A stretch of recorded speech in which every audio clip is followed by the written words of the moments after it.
Hi, welcome to my channel. So in this video I will be creating a do-it-yourself hair and body moisturizer or body butter. Now this is actually to moisturize your entire body and hair. It's made with shea butter, coconut oil, sweet almond oil, and rosemary oil. Shea butter helps to soften your skin, it reduces wrinkles and increases collagen production. It seals in moisture on your hair, conditions your scalp, and reduces dandruff. It helps reduce appearance of stretch marks and scars. It actually also has antifungal and anti-inflammatory properties, which can be highly beneficial.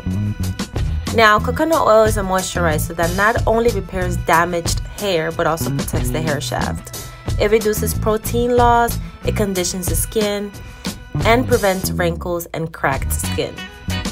So as you can see here, I'm actually using sweet almond oil, but that is up to you. You can use any other oil of your choice. I also used an essential oil, rosemary oil, but that's up to you as well. You can try using tea tree oil. There's also lemon oil, peppermint oil, that's up to you. Now what I do here is just leave it in the refrigerator for about 30 minutes to an hour covered. You can actually leave it in the fridge, the freezer as well. Just whip that until it's very smooth. You might have to whip that for about 5 to 10 minutes. It depends. Make sure you place it in an airtight container, and once you do, you can actually leave it out of the fridge as long as your house has AC.